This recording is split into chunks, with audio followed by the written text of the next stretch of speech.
Good evening, everybody, and welcome to Frontline Events. I'm Elizabeth Palmer. I'm a journalist for CBS News, and I'm the moderator this evening for our session on the future of news. I'd like to begin by introducing our guests.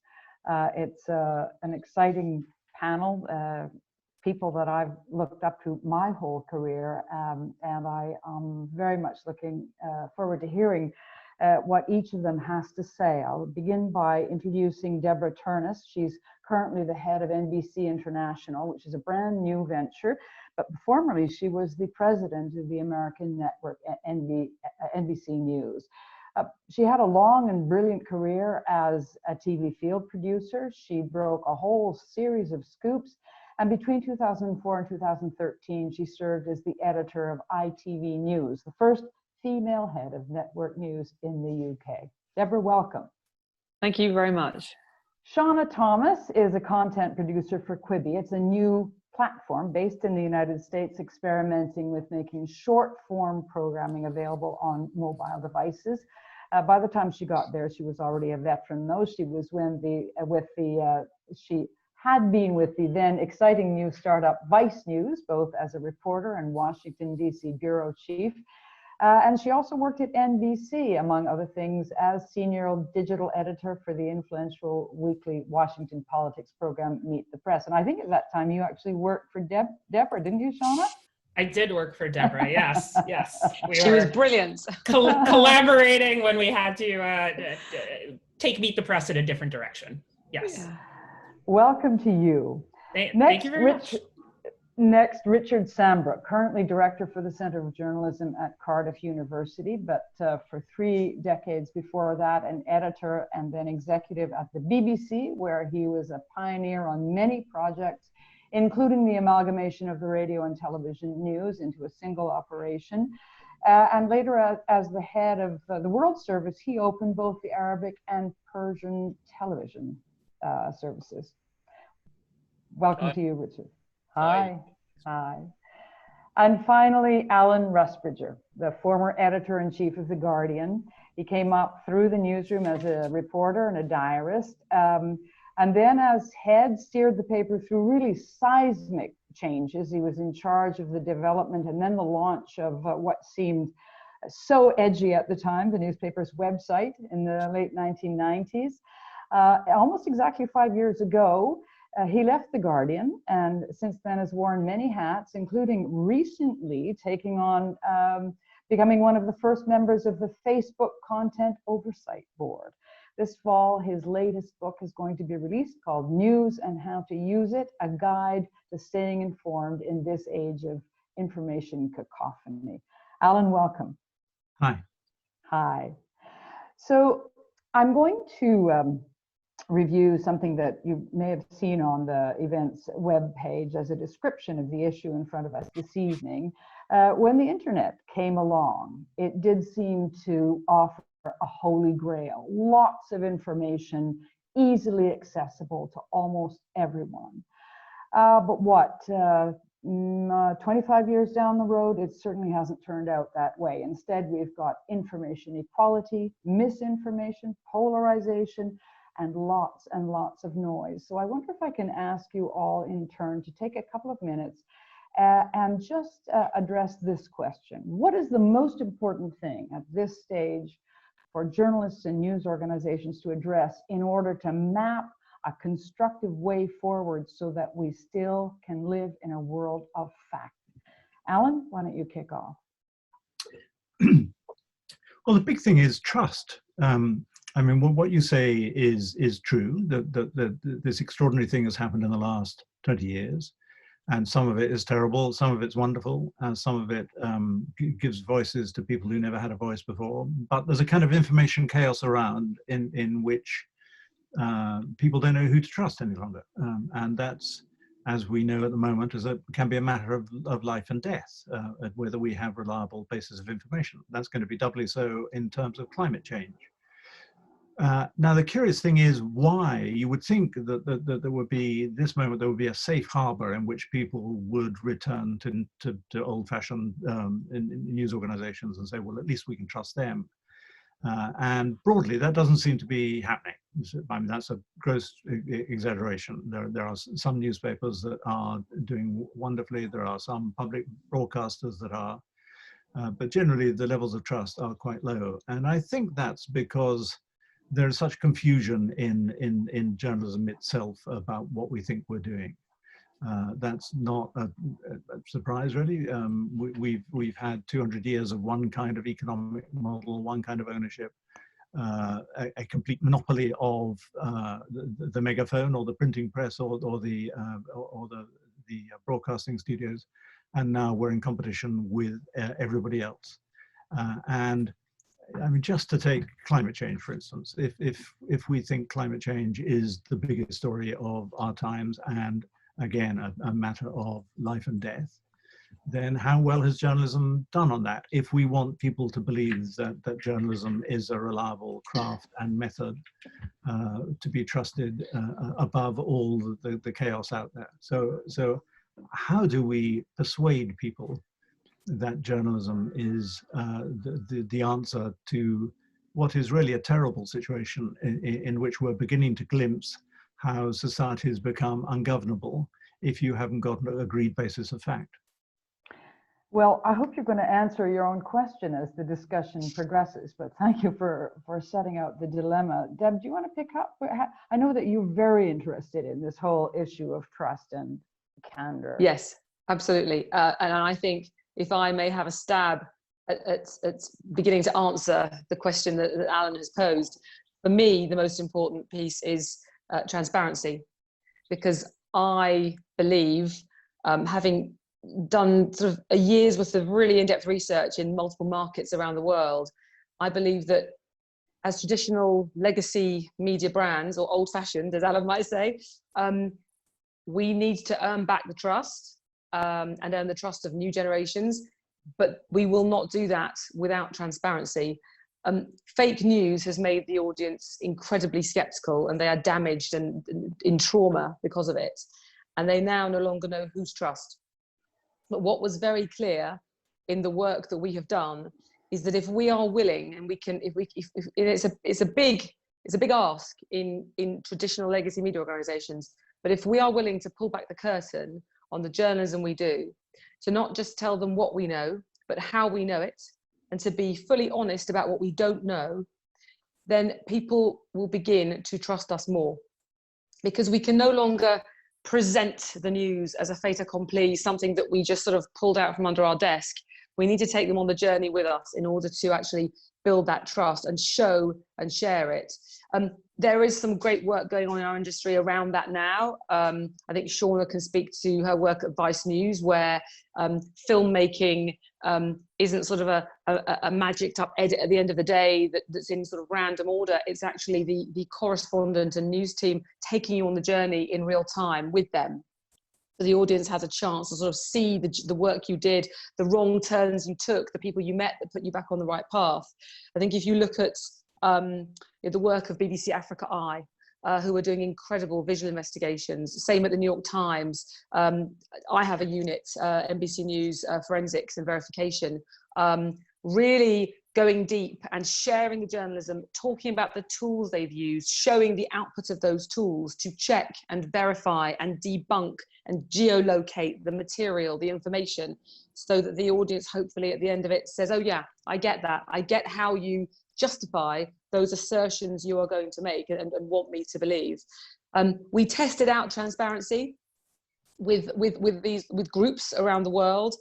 We wrote a transparency manifesto and made sort of 7 key pledges, things that we would do and deliver. And not one of them scored less than 7 out of 10, because there is a hunger and a need for it. And it was very, very clear. And to end on a point of optimism, I do think that COVID-19 has somewhat renewed the vows between traditional media organizations and audiences. They have come back to the place where they know there are the resources to check the story and verify the information before it's presented. And I think that it's up to us now to actually build on that. The recent Edelman Reuters report sort of noted this sort of surge in viewership and consumption of more traditional brands, but said it's sort of doubtless short-lived. Being an optimist, I would like to think that that's up to us to actually go out there and say, no, we're hearing you, and stay with us because we can adapt and we can earn that trust and keep you with us. Thank you very much. And I want to come back to some of what you said, and certainly in the context of the cost of it, because I take the point that transparency is a real tool in building trust, but it's very expensive to do if it's done well. So let's park that and go to Shauna. Shauna, what's the most important issue in the way forward as far as you're concerned?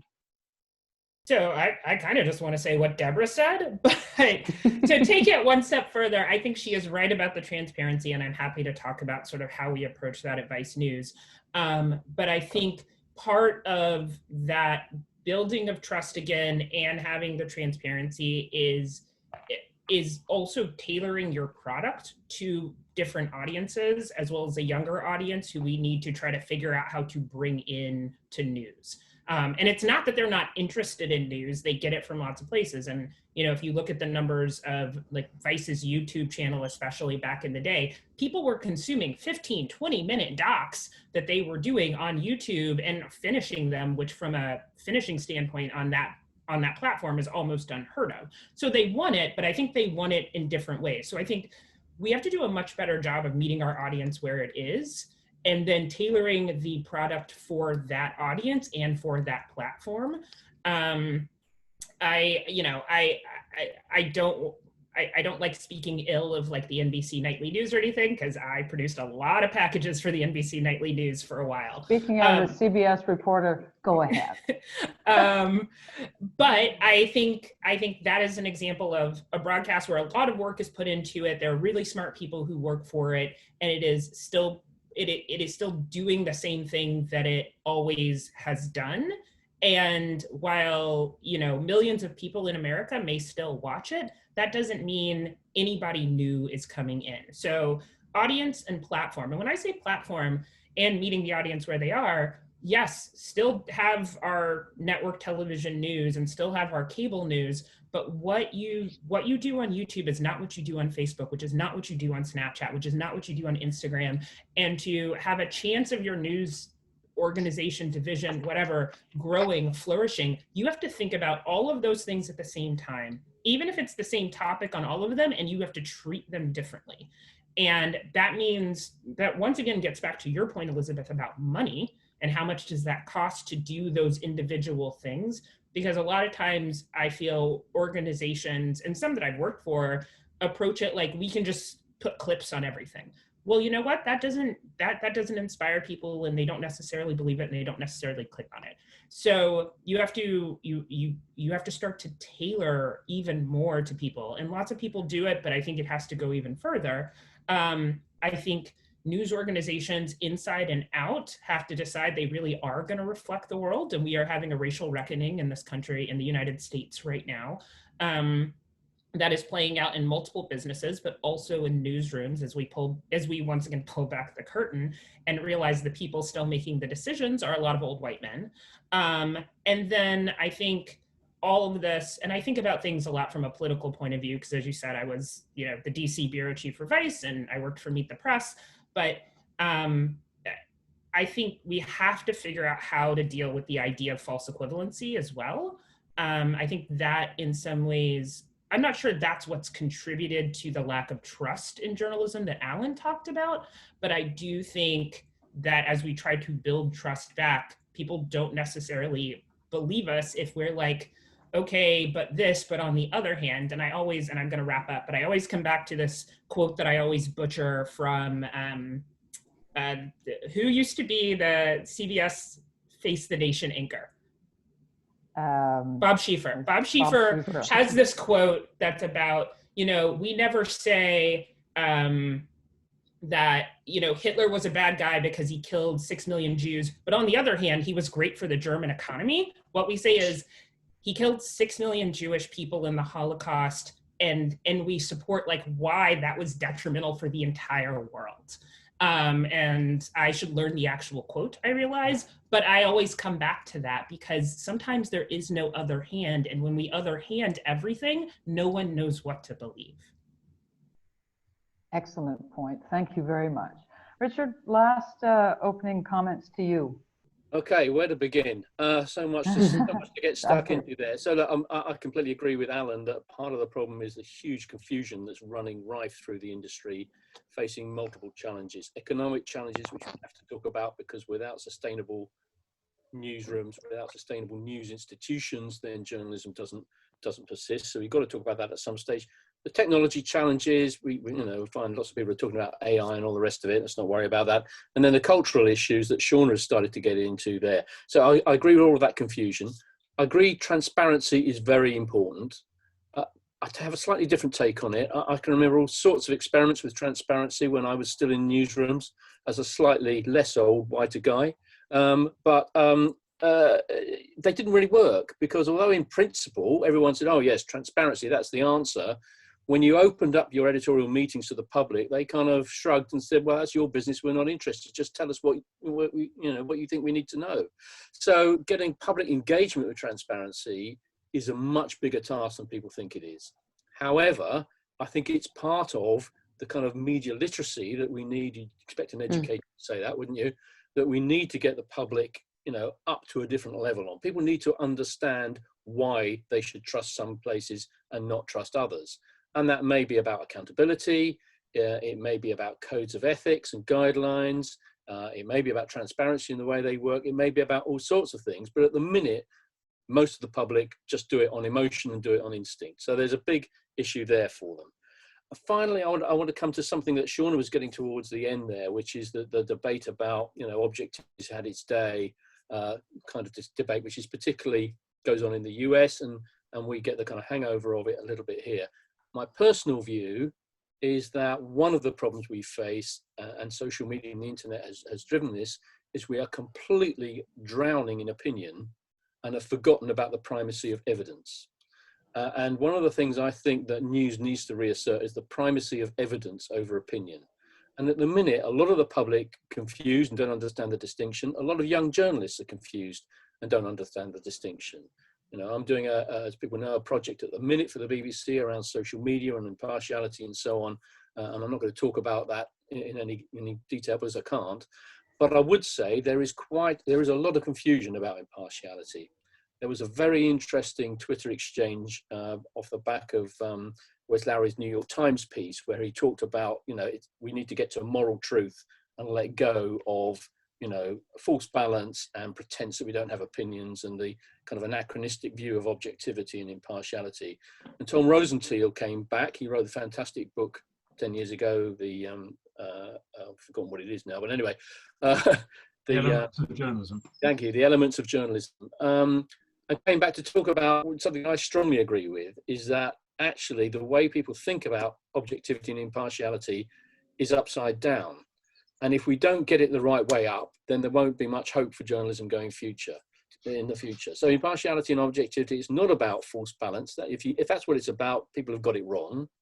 It's not about pretending you don't have opinions. It's the opposite of that. It's recognizing you have opinions. It's recognizing that there are problems like false balance in the world. And it's a set of professional disciplines that you undertake to overcome those problems and raise and elevate the standard of what you do to a higher level. And I think we need to get people to understand that more, so they don't say, oh, the BBC's regulated to be impartial. That's the problem. How can we get around it? They think, actually, it has these standards of impartiality, which are professional disciplines that are really challenging for us.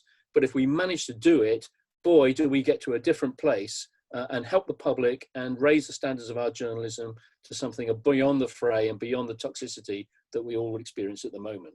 So I really think that the confusion around those issues is contributing to much of the struggle that we're facing at the moment.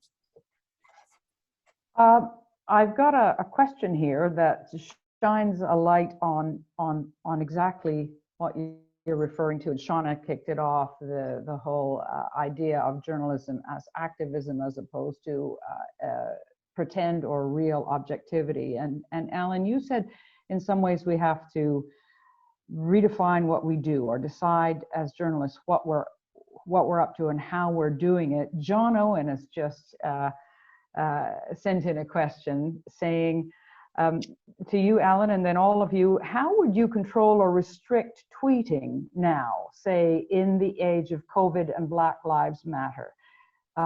What directive would you issue to your reporters and why? Tweeting. Tweeting. Yeah. Well, and I remember talking about Twitter to an audience of German journalists, within 6 months of Twitter starting, and I was rather excited by Twitter, and I'm still excited by Twitter. And all these German journalists said, "But are you going to edit all your staff's tweets?" And I said, "No, of course not. They can tweet what they like, and there will be catastrophes occasionally and embarrassments, but by and large, the instruction is don't tweet anything that's going to end up with you as the subject on the front page of the Daily Mail tomorrow, or Private Eye. I mean, you use your sense as journalists about what's appropriate and the tone of voice and the extent to which people will recognize something as your personal opinion as opposed to something that's going to affect. It's kind of sort of, I mean, I know lots of organizations have immense guidelines that are trying to clamp down on it, but I think you could put it really quite simply in terms of a newspaper like The Guardian. I appreciate that for something like the BBC, it's probably different. Deborah, are you equally liberal on that? So at NBC News, as with every news organization, we needed to lay out a baseline so that people understood how we expect them to react and behave. I think this is a fascinating area.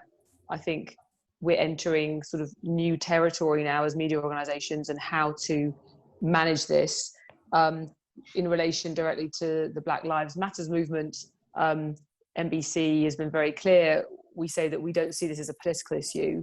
There is no other hand, as Shauna might say. It's a human rights issue. However, we have guidelines which discourage people from taking part in the Black Lives Matter protests on the ground and instead encourage people to use their pen and their keyboard and our platforms to do good journalism and reach more people, because that can be of greater value and have more impact than actually going to a protest that risks you being seen, being associated, it going wrong, it becoming violent. Some of those protests are sometimes hijacked by groups that you wouldn't want to be associated with. So that's the position on that. But I think there is a wider question to address, which is, a lot of the people that work with me in the team that we've recently assembled for our global news operation, they're in their 20s, they're in their 30s, and they see it as an important part of their personal DNA. In terms of what they put out there on social media. They want to participate. They want to influence and have impact. And therefore, we are correctly asking a new generation of young journalists to leave their personal beliefs, passions and commitments at the newsroom door. And I think that didn't used to be so much of a problem. But the more natively social people become as they then grow into journalism, the more that I think is a challenge for them, because asking them to put aside a very large part of the person they perceive themselves to be is difficult. And I'm interested to know what Shauna thinks about this, because you're a different generation, and maybe you get this, but I agree, there needs to be a separation. When you say we're impartial, we need to be impartial. We're not just impartial between 9 and 5, we are impartial all the time. And you won't find anything that's going to threaten the values or the reputation of this news organization on somebody's Twitter feed. And there are various things that we can do. For example, have a policy whereby you purge your media every 3 months so that nothing from 3 years ago is going to come back and bite us. But that day-to-day piece of whether or not you have the right as a journalist to participate in forums and on platforms where you would like to have your voice heard, I think it's a really difficult area. And Richard, I know you're very focused on this right now, and it's black and white, but I just think there's an awful lot of grey in there. I'd like it to be black and white, but I just don't think the world is the way we'd like it to be on this. Anna. Yeah, I mean, I think one of the things that news organizations have to be very clear about when they're hiring people is, what is your social media policy? I'm not saying that I think it's a bad idea that I think BBC News is very, very clear with their staff about like what you can say and what you cannot say when you work for them. I don't think it's necessarily bad that, you know, that Vice reporters sometimes say exactly what they think about things on social media. I think some of that is very brand specific, but I do think they have to be very clear internally about what is expected of people. And I do want to sort of address what Richard said as well, is when I talk about false equivalency, I am not saying leaving objectivity behind at all. I think you have to be able to support with facts the point of view that your news organization or your story is taking. And I don't think opinion is what I think news is. I think behind the scenes, there has to be a concerted effort that you have a news organization that researches things, that reports this out, that makes decisions about what is reportable and what is not publicly. And they have all of the facts and all of the information to back it up. And different news organizations, it is going to appear on platforms in different ways. But I go back to sort of two things. You know, MSNBC primetime in America is opinion. It's opinion driven. But I have full-on belief that Rachel Maddow's team has done a ton of research and a ton of fact-based information before Rachel decides what her opinion is and she does her 10-minute rant. I also think, speaking to what Deborah said about this hard part about leaving people's personal feelings and opinions at the door of the newsroom, it is a really hard conversation. And I am a slightly different generation than Deborah, but even at Vice, I was considered in some ways the social media police when it came to like the tweeting about politics specifically, because I was trying to build a brand that was unfamiliar in Washington, DC at that point. And when someone would say, like, you want to say that this quote from Donald Trump is factually inaccurate or is a lie, and here's why, I don't care if you tweet that. Go tweet that all day long. But you want to just say you think Donald Trump is a bad word online, you're going to get a phone call from me, because I have to work with everybody in Washington, D.C., and I need them to be able to cooperate with me so I can get the information I need to tell the stories. So I think what newsrooms can do when that conflict happens is be a newsroom where people think that when they come in passionate about something to their boss, to their editorial team, to their assignment desk, that their story ideas are going to be taken seriously and they're going to be heard. And can we channel that passion that you want to tweet without anything behind it into the kind of stories you think people want to hear? And when I talk about representation, I think if you have a more representative newsroom, people will be more likely to actually listen to sort of their younger journalists, help shape them, hopefully, to understand objectivity and fact-based journalism, but also be like, I hear you when you say, no one's talking about this, so let's go talk about it. Ellen, maybe you'd like to pick up from there, but get back to your original assertion, which, if I understood correctly, said we need to redefine or work out what it is we as journalists are doing and maybe how we're doing it. What do you mean? Well, I think this conversation has sort of scratched the surface. There'll be a lot of journalists watching. I've just written a book that tried to sort of get more in the mind of the reader. So, you know, why is it that 2/3 of people don't know a good source from a bad source? That comes from the Reuters research. They literally don't know who to believe any longer. So here we've got, you know, five, well, not counting me, four excellent journalists, and we can't really agree, or we're arguing the toss over whether objectivity or subjectivity is the best way of the best method. I would say journalists are hopeless about trying to get into the minds of readers about anonymous news sources. It's just they're everywhere at the moment, and people, I think it's difficult to imagine how difficult it is to understand who you can believe or not. How we correct. You see them as destructive, or you see the practice as destructive, or at least very toxic or eroding.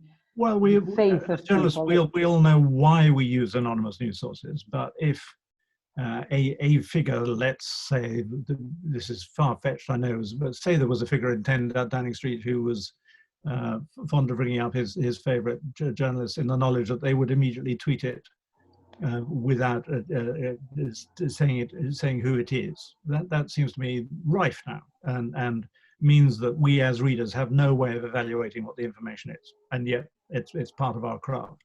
How we correct or we don't correct, or how we clarify, or whether we do invisible mending or not invisible mending. Do we allow the audience in terms of response? There are some journalists who will tell you that the BBC is completely to not be trusted because it's subsidized. That subsidized journalism is terrible. Other people will tell you that any journalist, any organization owned by Rupert Murdoch is terrible. A Sun journalist or a Daily Mail journalist may have a very different idea of what journalism is from somebody working for the Financial Times or the New York Times or the BBC, and yet it's all called journalism. We just use one word for it. So I just think, you know, and Richard's quite right to highlight the economic aspect of this and the basis on which all this was paid for, and which all the signs are that's not going to work in future. And there's tremendous confusion about that and how we expect the audience to believe there's a fantastic Chinese wall between advertising and news. And yet the predominant form of advertising today is so-called native advertising, which deliberately blurs the distinction between advertising and news. It tries to make advertising look like news. So if we're so confused about what it is that we're doing, and at the same time we're saying, but you've got to trust us, of course Deborah's right to say that the transparency is a really important bit about that, and pulling back the curtains, I completely agree that's part of it.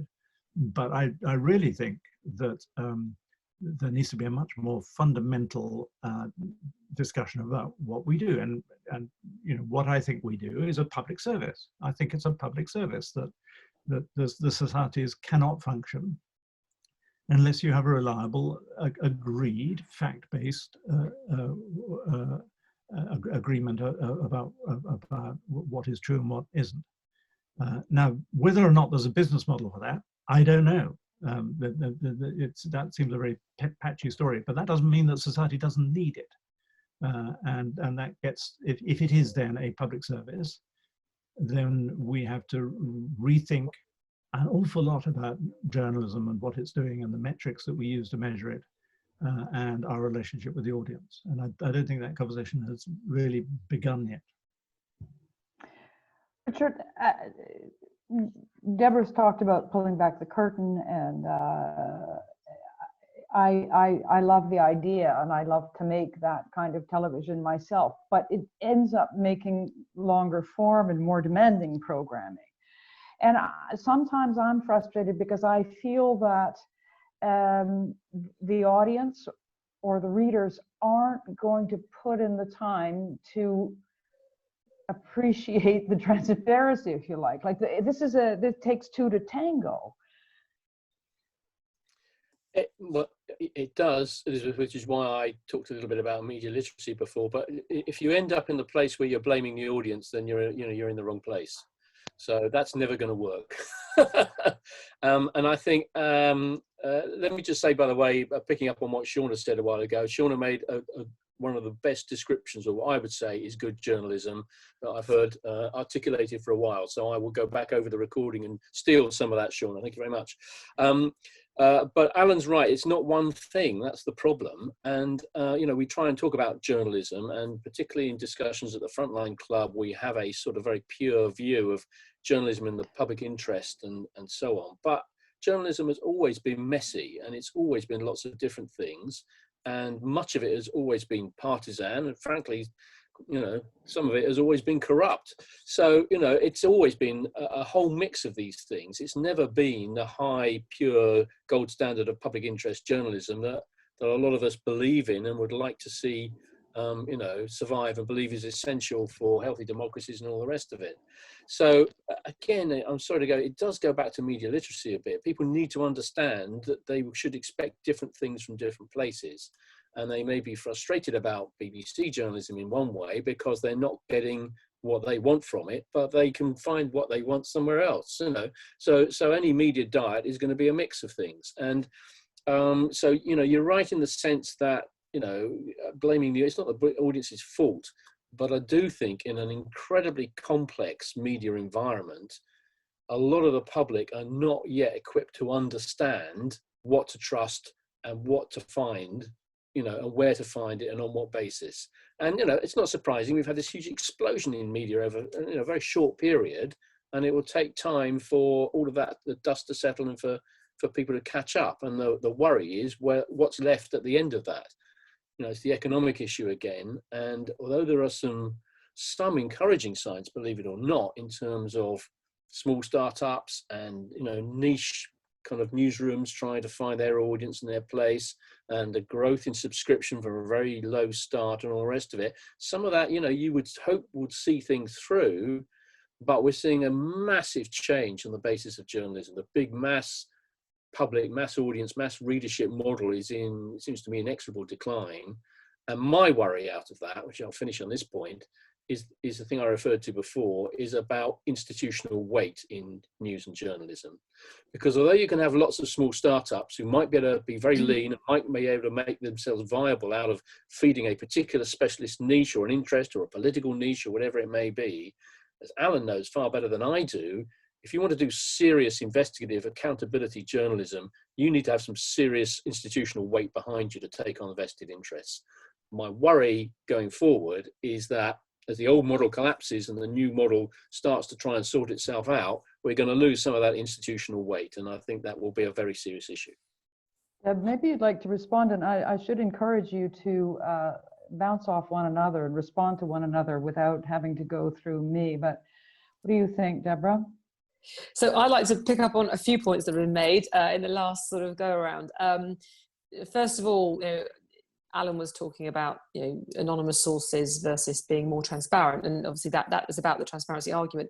And I'd like to go back to it because I know, Richard, you sort of said transparency doesn't work because just letting the audience listen on editorial meetings, or you yourself said, you know, it takes longer and the audience don't have the patience and there isn't the time. I don't see transparency in journalism in that way. I'll give you a very small example of something I saw recently on the BBC 10 o'clock news. It was a Laura Kuenssberg lead package, and she actually used a segment where her cameraman or per woman had filmed her on the phone trying to get through to the number 10 press office, and then the conversation that she had and the back and forth. And it was fascinating, and it changed, it completely overturned the perception of her journalism and her package that day. You felt that you had been there in a moment, present, listening to her, doing her job, asking the critical questions, checking the facts. And it wasn't a light bulb moment for me, because I think that's how we should be doing our journalism all the time. But it was certainly a really surprising moment to see that right slap bang in the middle of a lead story on the BBC 10 o'clock news. That's what I think is transparency. I think that, speaking not about newspaper journalism, speaking about television journalism, you know, video journalism, I feel just like Shauna that while you know, the death of the appointment to view primetime television news you know, has been overstated, and they're still hanging on in there, they will slowly die off as people expect and deserve a different kind of relationship between the audience and the journalist. And I think it's about peeling away some of those layers of gloss. You know, traditional television news is about filming all day, gathering your story, throwing it all up in the air, bringing it down in a completely arbitrary order, editing it together at speed, putting on some makeup, getting your hair done, if you're a female correspondent, standing in front of a riser with a perfect light, and it's very cosmetic. It's really, you know, the grit and the stench and the humanity and the pain that you witness, and it's all edited out to create some perfect version that hangs together perfectly of what happened and what you witnessed that day, and so much of it doesn't wind up on the screen at the end of the process.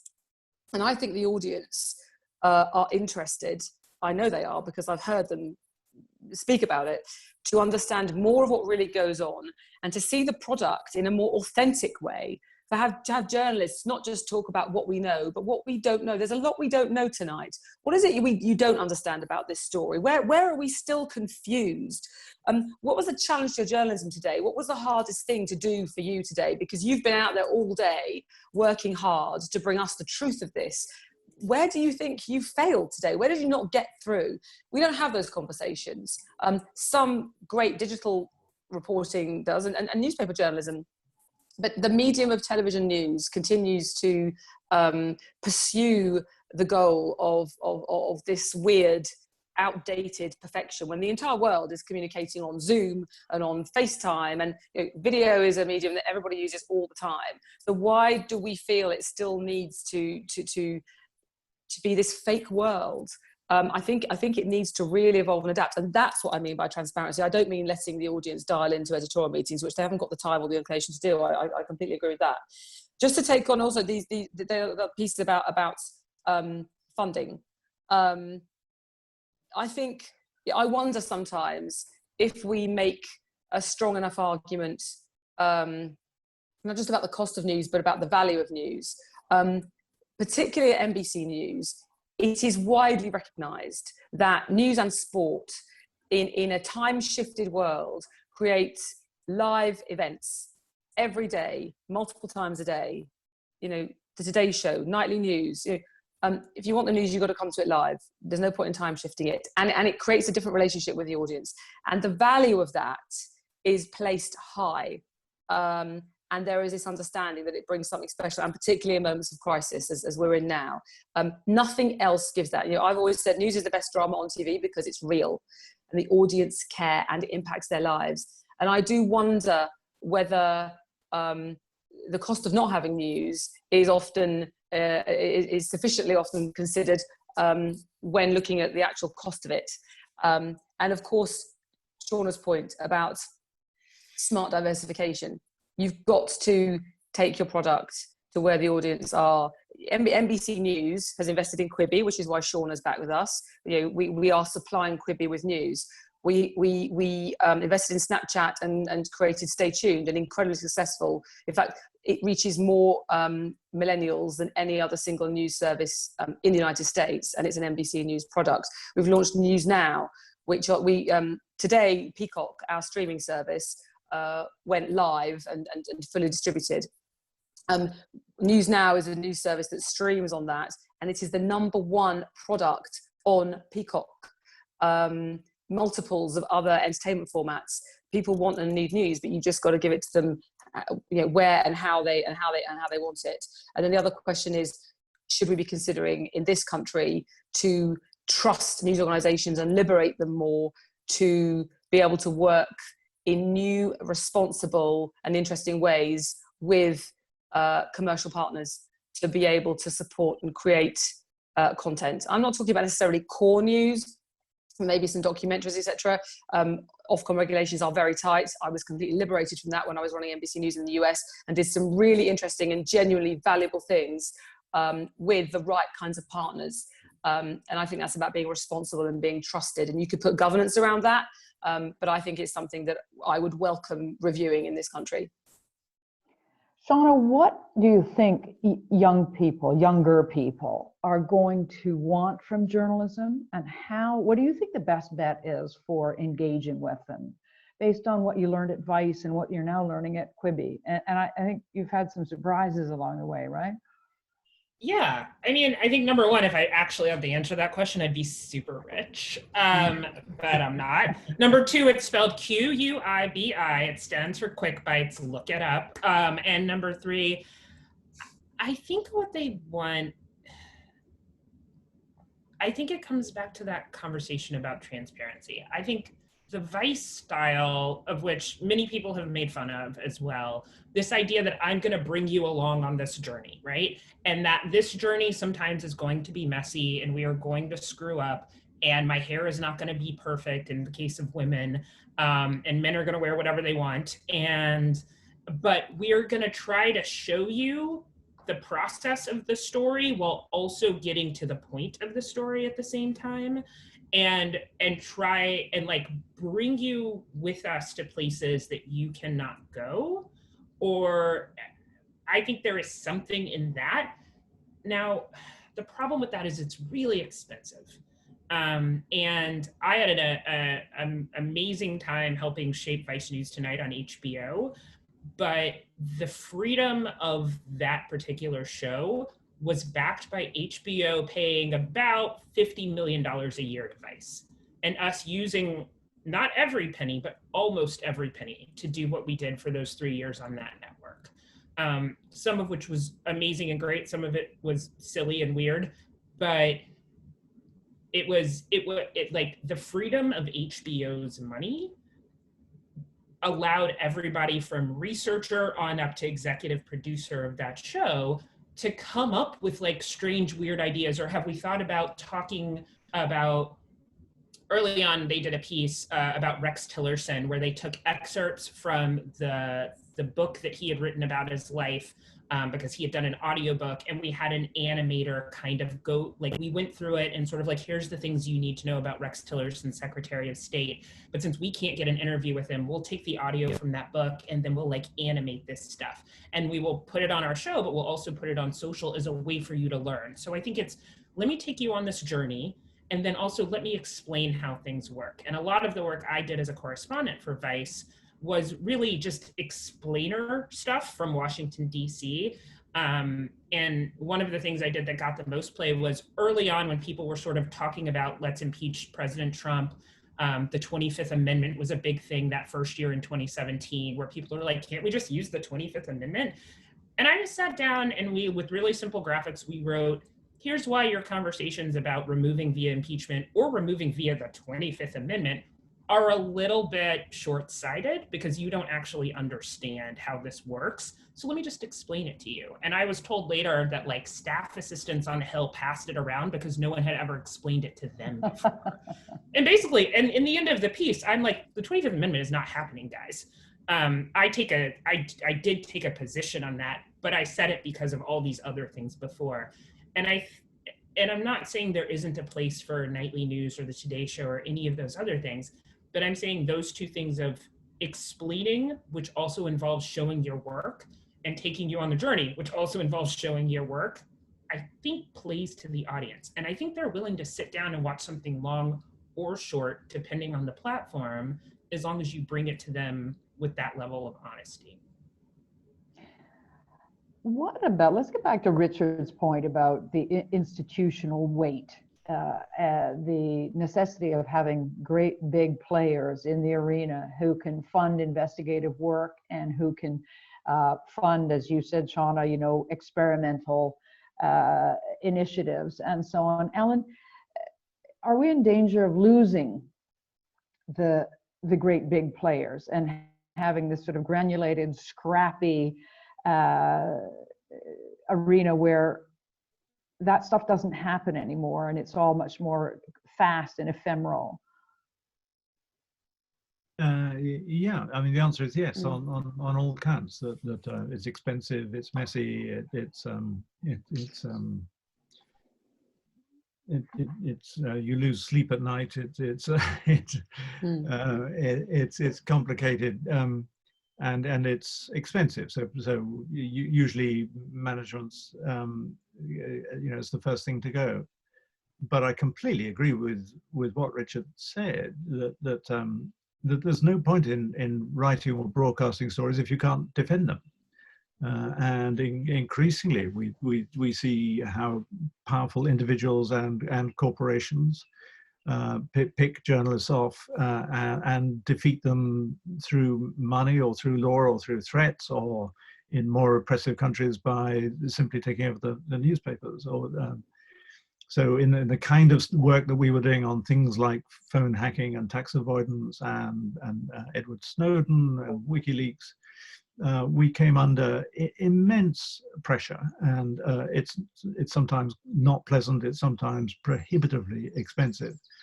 But unless you can defend those stories, then there's literally no point in doing them in the first place. And I have great worries over institutions as great, as powerful as the BBC, who I think the signs are, I'm afraid, that they have been intimidated over the years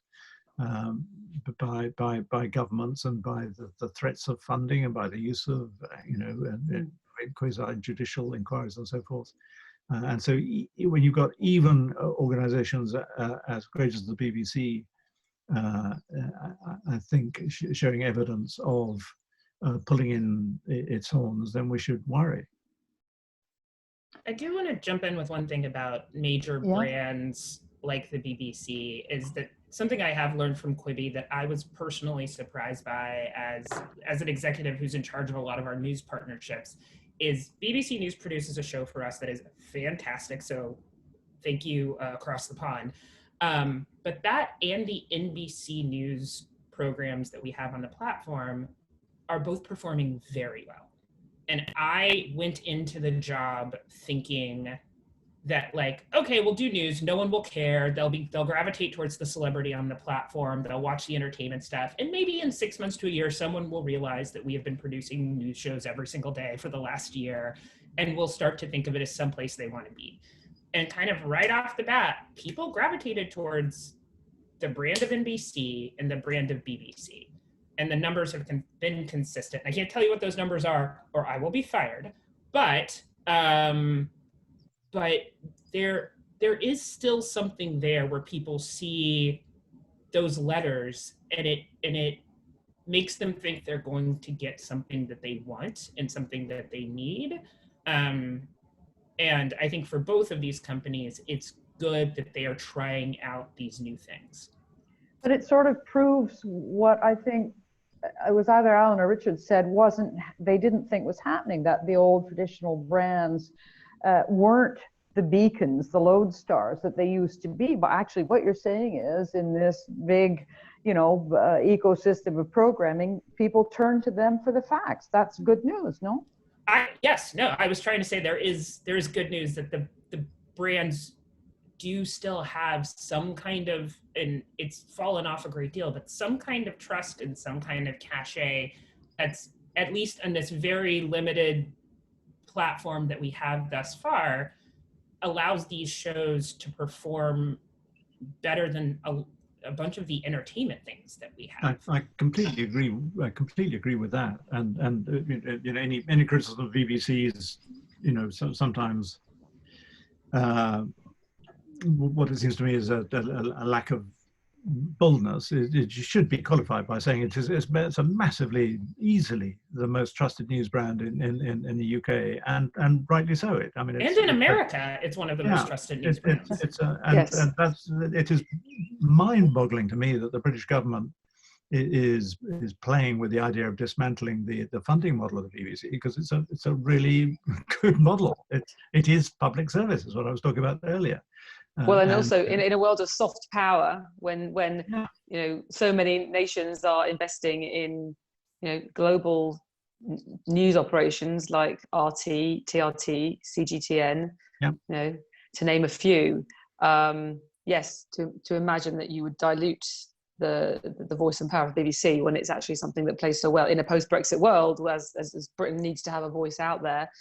Incredible, there's all that trust out there. I think what you were just saying about sort of the startup news organizations, you know, Ben Smith, who's now a media writer for the New York Times, but who actually launched BuzzFeed News, in his maiden article going over to the New York Times, he spoke about how he'd been so arrogant launching BuzzFeed, thinking that they were going to take over the world and they were going to, you know, they were going to destroy all these legacy media brands that, you know, they didn't know how to do news today, and they were so outdated. And there he is, you know, BuzzFeed News is kind of no more, and he's joined the New York Times, and he was very funny about it. But I think it did say something, that BuzzFeed was the biggest story in news in the US for a period, but it was a flame that burnt very bright, but for not very long. And for those of us who remain in the sort of you know, traditional legacy brands, can take some comfort from that, I think. But it is incumbent upon us to evolve and adapt in order to stay fresh. I think that's the lesson there. And the New York Times has done such a good job of reinventing itself to become one of the great legacy brand successes of our age. Yes. Yeah, it has. I can't help feeling we are still sort of dancing around the elephant in the room a little bit, because all of that is true, and big brands still have a lot of trust, thank goodness. And you know, the last Reuters Institute survey said something like 76% of people still want news without an agenda if they can find it. So although there are these politicized extremes, there's a lot of people who do want public interest news in the way Alan defined it. But we're in a post-COVID world with a crashing economy, you know, fresh redundancies day in, day out. You know, the BBC News's 450 redundancies have now gone up to 570 or something because of what they've been doing during COVID. Local newspapers in America and through the UK are laying off hundreds of people, and local news provision is collapsing. And you know, the economic, you know, gulf that we're falling into, we don't know how deep it is, and we don't know how we're going to get out of it. But the notion that there is going to be investment in news, and that you know, people other than, you know, nation states are going to be able to invest in loud voices, you know, just isn't being real at the minute. I'm picking up on what Christine Lamb said in the chat column there. You know, I mean, Russia, China, and you know, Middle Eastern countries can afford to pump money in. The BBC is publicly funded, and therefore is still got some weight to it here, as long as that funding model is maintained in some way. But outside of that, we are facing a really, really tough, you know, certainly few months and probably a decade, I would say. And I'm not optimistic about what comes out the other end of it. You're not? No. Is anyone? Deb, are you? No, I think that's an incredibly accurate and articulate portrait of where we are today. And you're right. Even if up until COVID, I saw us investing more and more in investigative journalism, etc. Going forward, you know, the economic picture is bleak, and who knows where that will leave any future investment in news. And it is incredibly worrying. Therefore, what do we do? How do we diversify? How do we get to where the audience are? And how do we continue to commit and invest in news? You know, and is it about, you know, obviously it's not for BBC, but in terms of commercial news, is it about freeing organisations up to work with outside entities, trusts, you know, foundations, to find new sources of income that are safe, but would require more flexibility than there is in the market right now? Arguably, if great seismic shifts are taking place now, from racial discussions in America to public health initiatives worldwide, to the end of oil and the great fight over climate change, arguably there's never been a time in my lifetime when good journalism, fact-based journalism, is going to be more important to help societies make the right decisions and individuals to understand what's going on around them. So what's the way for, what are some constructive things that can be done, concrete things, to Can I help. kick off briefly, Elizabeth? I Yeah, mean, I think please. one of the things that it is, you know, getting back to the knitting a little bit, and I think what COVID has proved over the last few months, as we've seen TV news audiences shoot up and all news, or, you know, audiences online elsewhere shoot up, is that, you know, people have a real appetite and hunger for good news and information, and solid news and information when they need it. And it may be when the times are good, they don't need it so much and don't go to it so much.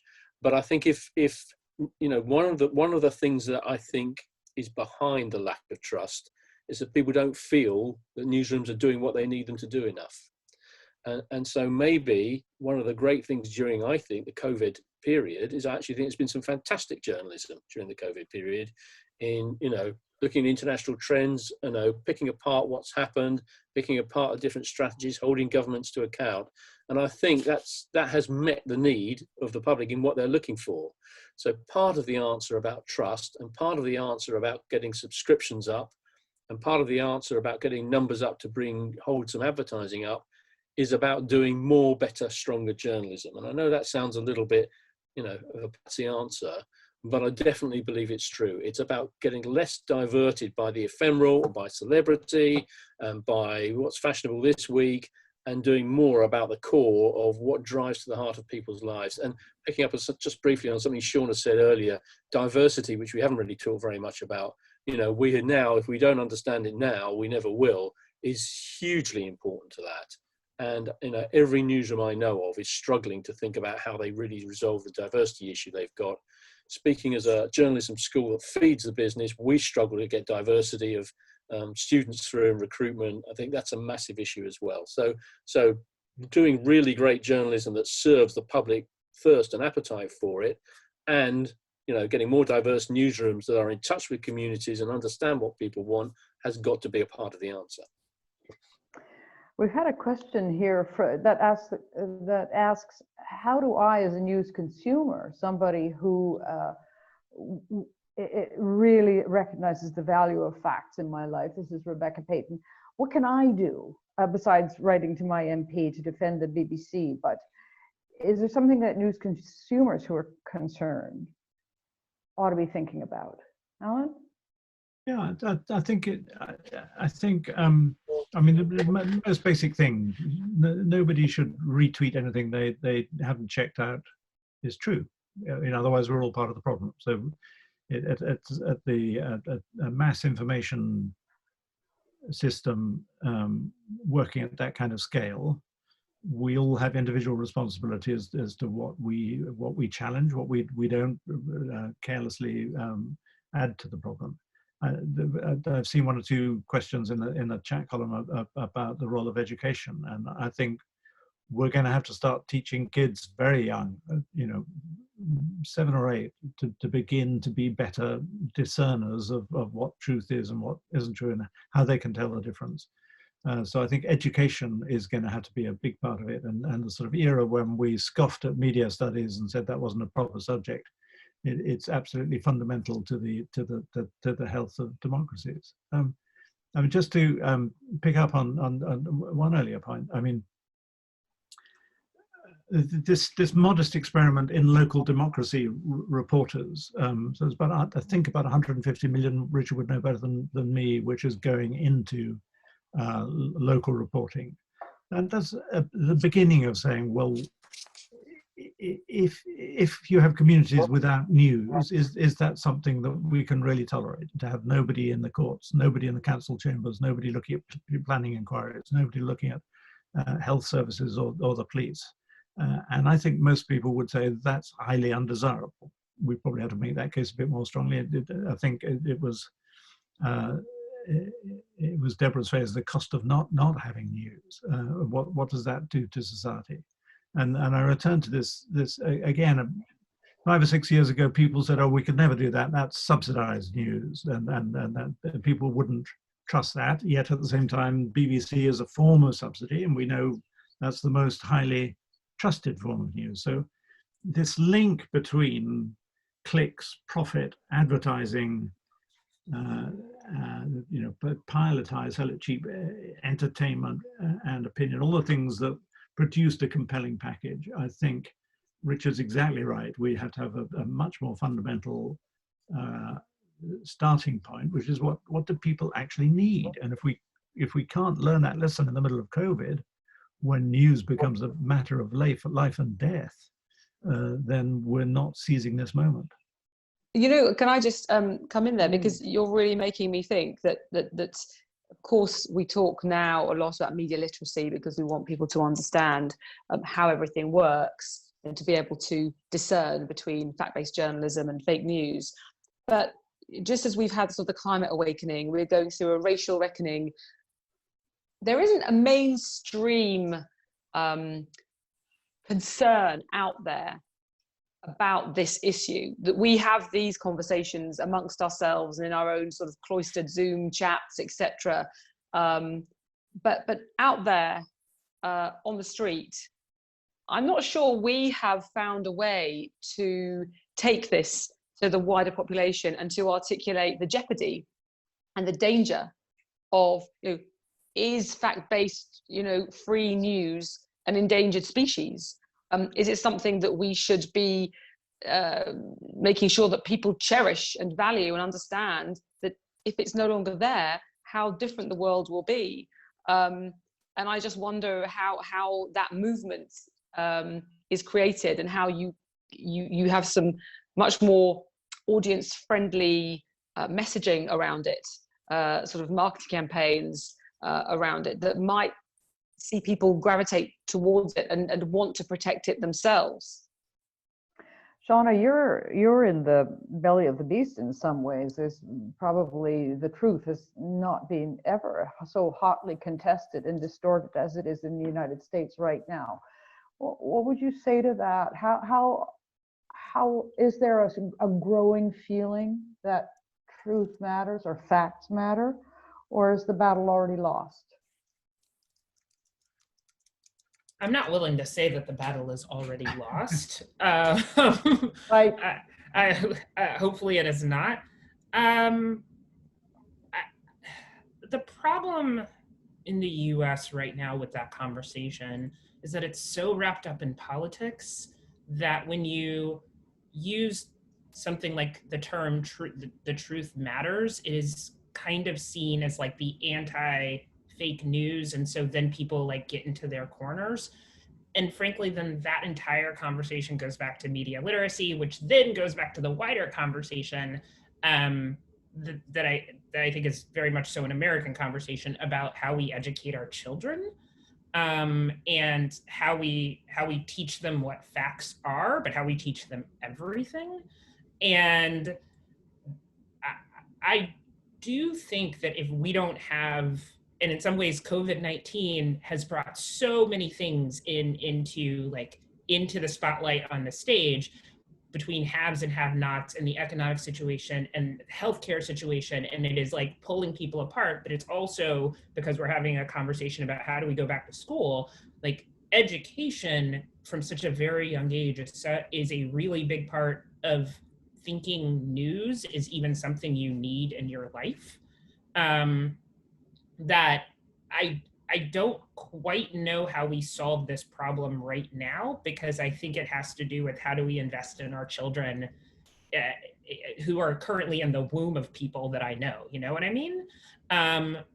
So people are struggling with that conversation, because because when you start to say to someone, well, let me teach you about what facts are, especially if they are over the age of 12, then you sound incredibly condescending and they hear that.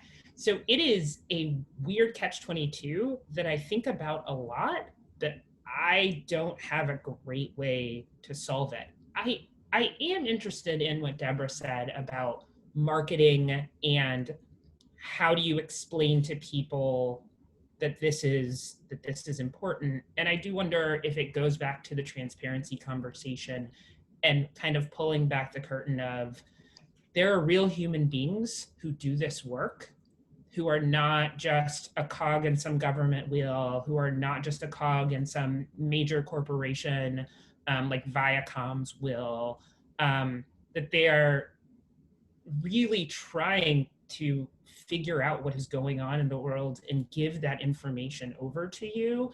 And if you could get people to sort of trust in the idea that like individual humans are not usually that bad of people, and they usually take their jobs and their lives pretty seriously and their families pretty seriously, then that might help people be able to connect to the stories better and connect to the idea of news better. And if you think about it, Shauna, you know, it's a very different environment in the US to the UK. Yeah. But you know, the New York Times tagline is, you know, the truth matters. You know, the Washington Post is democracy dies in the dark, and that's a kind of marketing around truth and fact-based journalism and the quest for the truth and investing in the quest for the truth. And they are driving subscription numbers up because people are sort of joining almost a movement when they do that. Now, as we've just said, that's a very different environment politically, socially, culturally right now, particularly. But how might we be able to do that in this market and create meaning around the importance of investing in truth to drive up subscriptions and participation? I think this is a really important part of the conversation, and I very much agree that it's about, you know, how we articulate the value of you know, serious and public interest journalism. The difficulty is that in the States, the Washington Post and the New York Times, they've kind of done it by coming down on one side of the divide. And certainly for regulated broadcasters in the UK, you can't do that. And then it becomes a lot more difficult. So, you know, they said, okay, we're going to market ourselves to this crowd because we think we can make a living out of that crowd. And we know that we're going to lose that crowd over there because they won't buy into it. But well, that is, you know, that may work in business terms, and if so, that's fine. But it's not doing the kind of mass model, and it's not doing the regulated model of news for everybody. And I think it's a problem. But the bigger issue is, I do think that journalism and news somewhere lost touch with the public, and you know, lost the ability to articulate its social value, and for people to really understand why it mattered. And it's probably because, you know, newsrooms and media became so self-regarding during the 90s and the early 2000s and became kind of soaked up into the, you know, the bubble too much. And, you know, that's part of the lesson we've learned over the last few years. And it goes back to the diversity issue that we've touched on before. And I think there's a really fundamental thing that we are in the middle of learning about that side of it. There is a socioeconomic self-selection for people, at least in America, that go into journalism because the jobs in print and digital and television at lower levels pay so badly that if you especially come from an immigrant family and you're the first person to go to college, or you come from a minority family and you're like the second generation to go to college, this idea of going into journalism doesn't seem like a concrete thing. And this was something that I struggled with my parents for a very long time, which was my mom did not stop asking me if I would go to law school until I literally introduced her to President Barack Obama. So, but that has to do with how different, but what happens is that means that there's a lot of diversity that doesn't even make it into the pipeline because of how we conduct these businesses. On that very thoughtful note, I'm going to have to wrap this up because we've ran out of time. But Shauna, our wonderful Mario at the club found the Schieffer quote. Shall I read it to you? Please read it. You want to hear it? Yes. Okay. Well, you talk about being fair. It's much easier to be fair than to be objective. We all have a point of view unless we're on some sort of life support system. But being fair means presenting both sides of the story. However, I think we have to remember that sometimes objectivity doesn't mean, for example, saying, well, Hitler was a pretty bad guy, but on the other hand, he did start up Volkswagen. The objective view of Hitler is that he is the most evil person in the history of the world, at least that I know of. And so I think sometimes we have to remember to do that. I mean, if something is a lie, it's a lie, and it's our responsibility to say it. It's words to live by. Words Love to that, live Bob by. Schieffer. Thank you all very much. I don't know that we got a lot of concrete answers, but a lot of food for thought, a lot of stimulating ideas. And I really want to thank all of you for joining me this evening, and all of you who joined in to listen. It's been wonderful. Good night. Thank you so much. Thank you. Thank you for coming. Good night. Good night.